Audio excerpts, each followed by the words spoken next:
किस पाप के कारण स्त्रियां विधवा होती है। तो आइए दोस्तों जानते हैं आखिर कौन ऐसा गलती करने पर स्त्रियां विधवा हो जाती है। आइए भगवान श्री कृष्ण ने गीता में क्या कहा।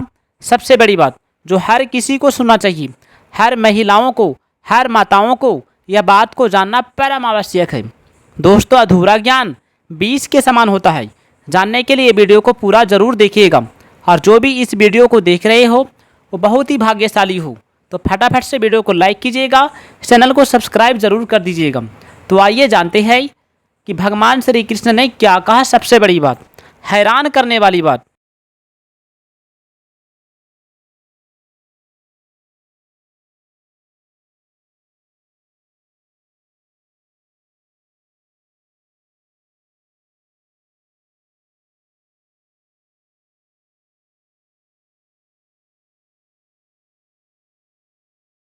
भगवान श्री कृष्ण कहते हैं जो व्यक्ति कहता है कि नो कोई कर्तव्य है और नो कोई वो कर्तव्य, नो दुराचार है और ना सदाचार, नो ईश्वर, नो भाग्य और ना ही पाप, ना पुण्य, नो परलोक, ना किए हुए कर्मों का कोई अच्छा बुरा फल है, वह नास्तिक अर्थात ईश्वर को नहीं मानने वाला होता है। नास्तिक लोग ईश्वर, परलोक या मर्यादा से नहीं डरते। वे शासन, गलत लोगों और गलत प्रभाव से डरते हैं। कोई आदमी भगवान का, कोई कर्तव्य का, कोई धर्म का, कोई स्वर्ग आदि का आश्रय लेता है।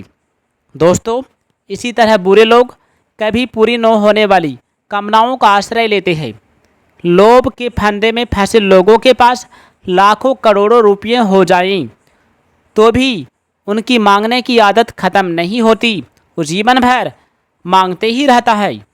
बुरे स्वभाव के व्यक्ति लोभ में पड़कर सारे कर्म करते हैं और अपने उद्योग से, बुद्धिमानी से, चतुराई से, चालाकी से ज़्यादा भोग सामग्री एकत्र करने के प्रयत्न में लगे रहते हैं। आसुरी या बुरे स्वभाव वाले मनुष्य ऊपर से तो सुखी दिखाई देते हैं लेकिन भीतर से दुख एवं चिंताओं से घिरे रहते हैं। सुखी वास्तव में वही होता है जिस पर सुख हो या दुख उसमें कोई उल्टा प्रभाव नहीं पड़ता है। जो हर स्थिति में समान रहता है वही महान होता है। अब आइए दोस्तों जानते हैं कि स्त्री किस पाप के कारण विधवा हो जाती है, जल्दी विधवा हो जाती है। तो आइए जो भी माता बहनें इस वीडियो को देख रहे हो कृपया ध्यान से सुनिएगा बताई हुई बातों को। भगवान श्री कृष्ण कहते हैं कि जो स्त्रियां सूर्यास्त के समय सोती है, जो स्त्रियां सूर्यास्त के बाद उठती है, और तीसरा है जो स्त्रियां सुबह उठकर फिर सो जाती है, सुबह उठकर गाली देती है, गलत शब्दों का प्रयोग करती है, और अगला है दोस्तों जो भी स्त्रियां ज़्यादा पानी बर्बाद करती है, कोई भी बर्तन को पैरों से टच करती है, उन्हें प्रणाम नहीं करती, गाय माताओं को पैरों से स्पर्श कर देती है फिर भी उसे प्रणाम नहीं करती है, इससे बड़ा पाप और क्या हो सकता है। माताएं जितना भी हो सके हमें गाय माता को रोटी अवश्य खिलाना चाहिए। इससे हमारा किए हुए पाप मिट जाते हैं और हम इस पाप से बच सकते हैं, हम जल्दी विधवा होने से बच सकते हैं। भगवान करे किसी को विधवा ना बनाएं, सब सुखी रही।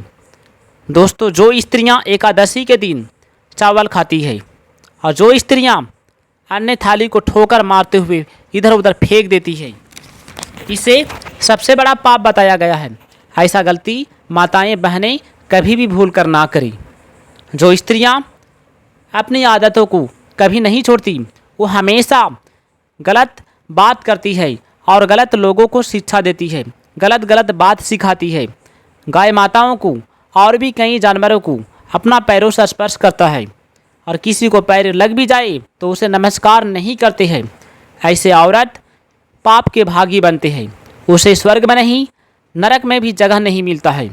अब आइए दोस्तों जानते हैं भगवान श्री कृष्ण ने क्या कहा मनुष्य जीवन के बारे में कि लोभ लालच में डूबे मनुष्य का विवेक लुप्त हो जाता है, उसे उचित अनुचित का ज्ञान नहीं होता, उसे क्या करना चाहिए क्या नहीं करना चाहिए वो उस समय वो भूल जाता है।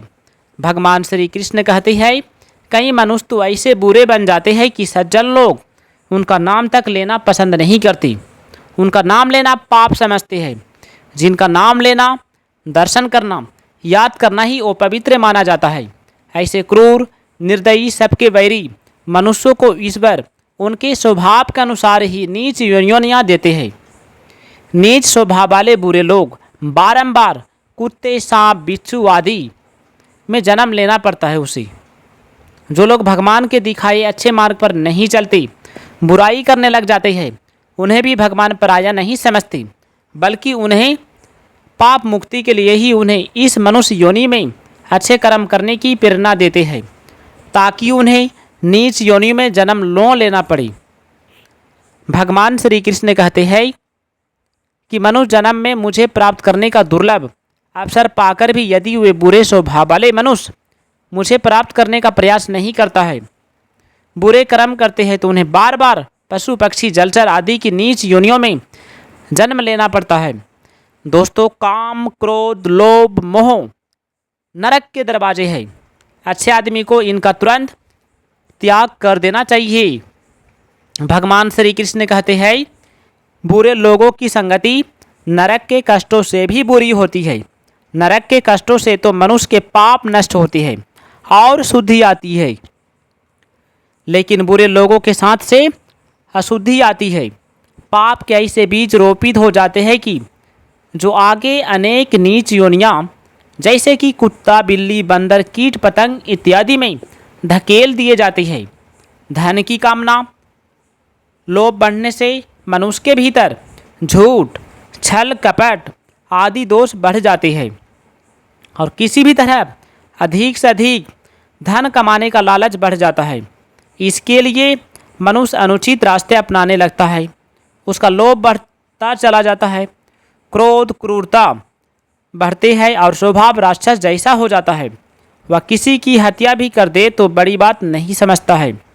ये सब कर्म मनुष्यों को बड़ी बुराई और कष्टों में धकेलने वाली होती है। तो आइए दोस्तों, भगवान श्री कृष्ण ने क्या कहा सबसे बड़ी बात। दोस्तों, भगवान श्री कृष्ण कहते हैं कि जो मनुष्य अपना कल्याण चाहता है उसकी श्रद्धा सात्विकी होती है। जो मनुष्य इस जन्म में तथा मृत्यु के बाद भी सुख भोग को चाहता है उसकी श्रद्धा राजसी होती है। और जो मनुष्य पशुओं की तरह खाने, पीने, भोग भोगने, आलस्य, खेल तमाशे भी लगे रहता है उसकी श्रद्धा तामसी होती है। ठीक श्रद्धा जहाँ होती है वहाँ प्रेम स्वतः हो जाता है। सांसारिक श्रद्धा में भोग की, धार्मिक श्रद्धा में भाव और परमार्थिक श्रद्धा में तत्व की प्रधानता होती है। दोस्तों, सात्विक, राजस और तामस तीनों गुण सभी मनुष्यों में कम ज़्यादा मात्रा में विद्यमान होते हैं। मन में तीनों में से जिस गुण की अधिकता होती है उसी गुण के अनुसार धारणा, मान्यता आदि बनती है और उस धारणा, मान्यता आदि के आधार पर ही 3 प्रकार की श्रद्धा, सात्विक श्रद्धा, राजस श्रद्धा तथा तामस श्रद्धा बनती है। सात्विक लोग देवताओं का पूजन करते हैं, राजस लोग यक्षों और राजसों का पूजन करते हैं तथा तामस लोग प्रेतों और भूतों का पूजा करते हैं। पवित्र से कमाई से सामान खरीदकर बनाया गया भोजन पहले भगवान को अर्पित किया जाए, फिर स्वयं खाया जाए। वह भोजन सात्विक होता है। स्वार्थ, अहंकार और सत्य असत्य का विचार किए बिना की कमाई से जुबान को स्वादिष्ट लगने वाली भोजन राजस होता है। तो प्यारे दोस्तों, यदि वीडियो अच्छा लगे तो वीडियो को लाइक कीजिएगा, चैनल को सब्सक्राइब जरूर कीजिएगा। कमेंट में जय श्री कृष्ण, राधे राधे लिखिएगा। जय श्री कृष्ण।